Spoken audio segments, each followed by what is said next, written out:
Well, isn't life funny? It is actually.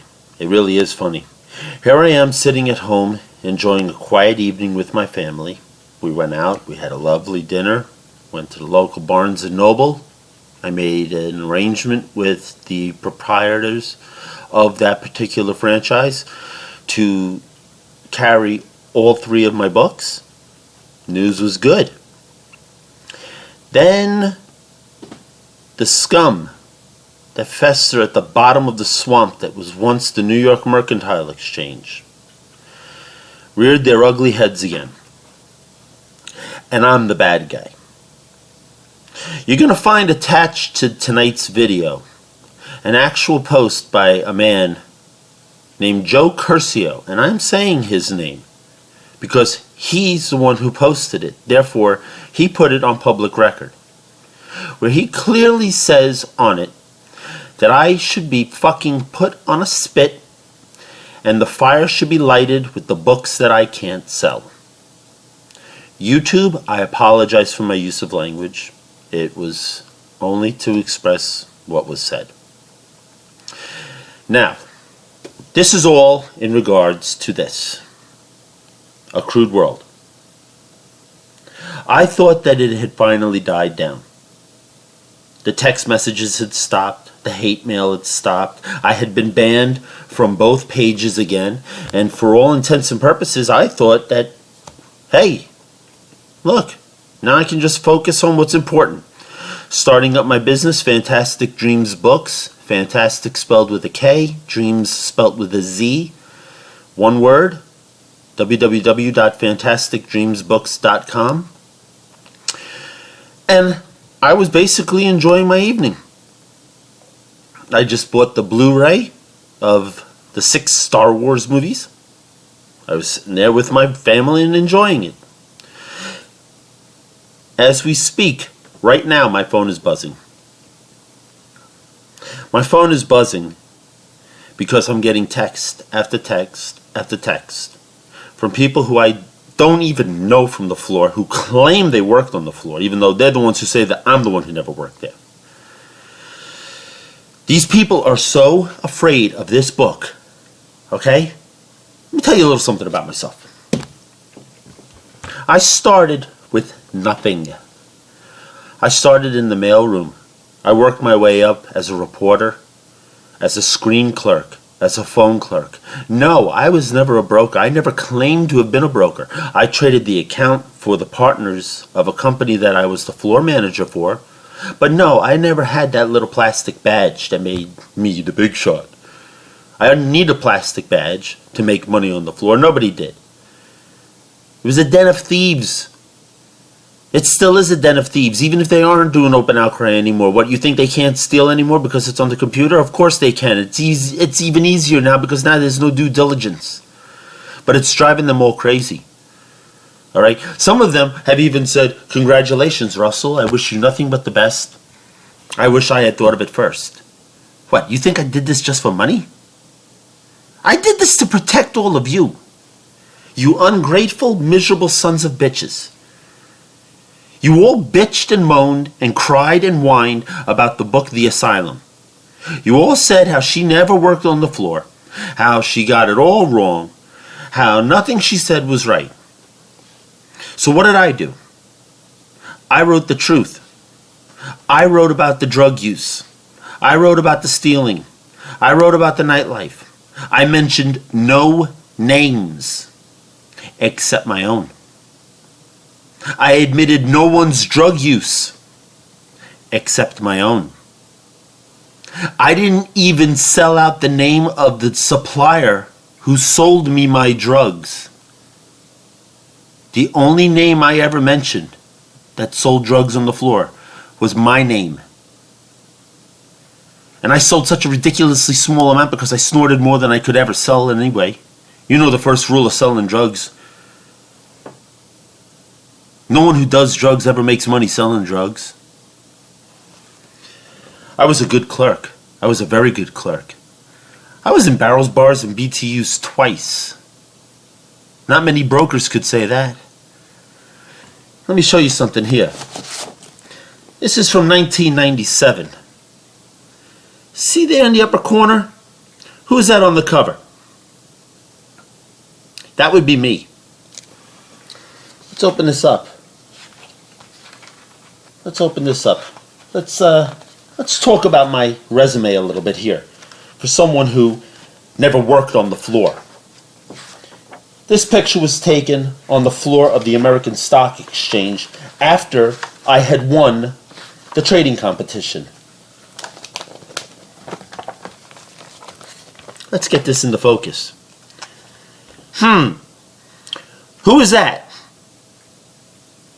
Russell Andresen, one step closer. Of course, that's me about, oh boy, good 90 pounds lighter. It's a miracle what happens when you stop doing drugs.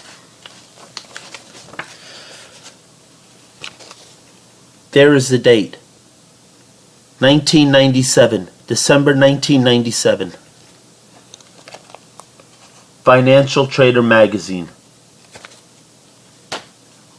Look it up. I have forgotten more about the markets than any of you troglodytes will ever learn. You think that your threats are going to scare me? What, you think that you're going to stop me? I got news for you. The second book is already being written. I was going to be nice in the second one. I'm not so sure anymore. I might have to go back in and revise it a little bit. Do I look angry? Yeah, I'm angry. Have you gotten under my skin? You're damn right you've gotten under my skin. Why have you gotten under my skin? Because here I am. I'm putting myself out to the world. I'm letting everyone know everything about myself. But instead you hide behind the safety of your own computer screen and you spew all kinds of foul crap at me, and then I get messages from women telling me that I'm the one who's spewing hate? On what planet are we living, people? How am I spewing hate? They're saying that all I want to do is sell books. Yeah, I do want to sell books. Doesn't mean I didn't write the truth. Everything I wrote in this book is true.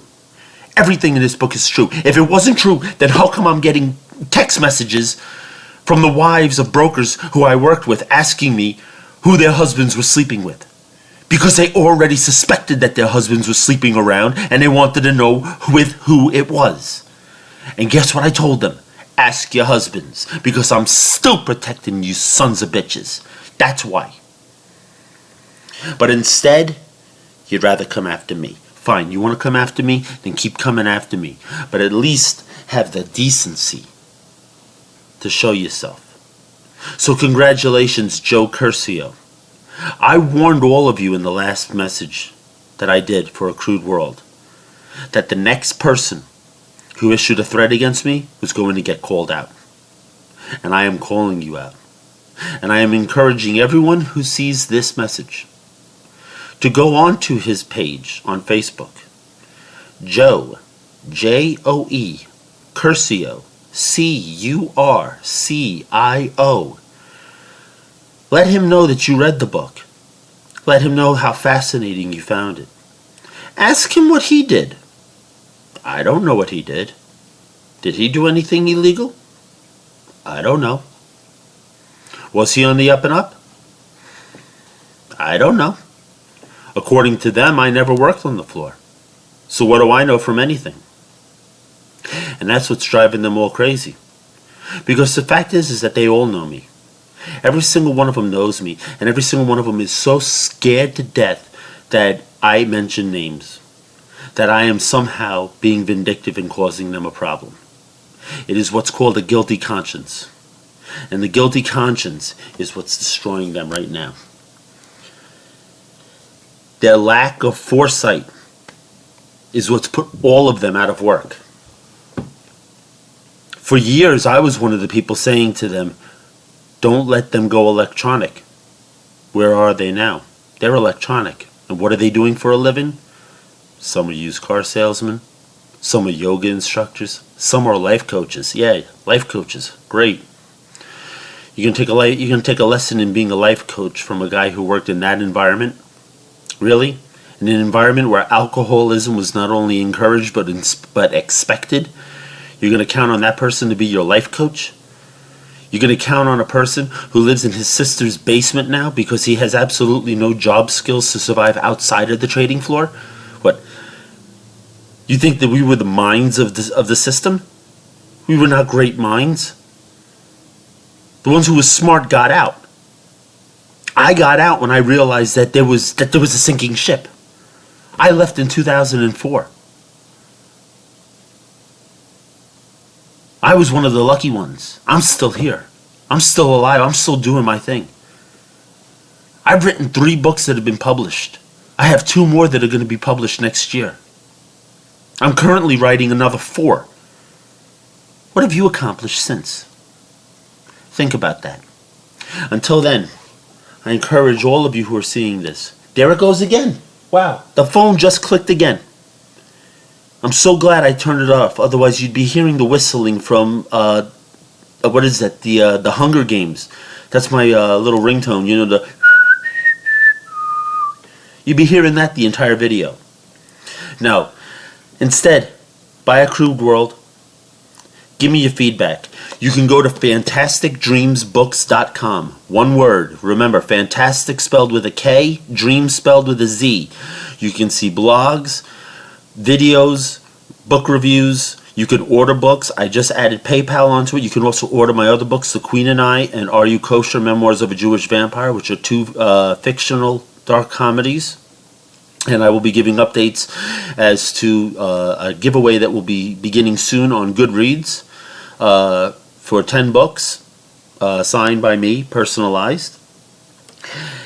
And we have some very exciting stuff happening in the very near future.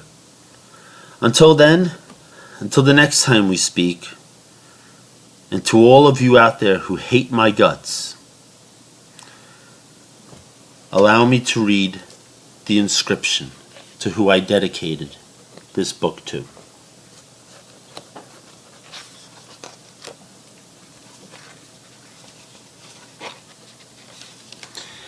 This book is dedicated to my friends and co-workers whose lives were taken on September 11th, 2001, and to those who survived and have to deal with the scars that do not heal. Special thanks to all those who supported this project and to those who were so opposed to it that they resorted to threats. You, more than anyone else, motivated me to see this through.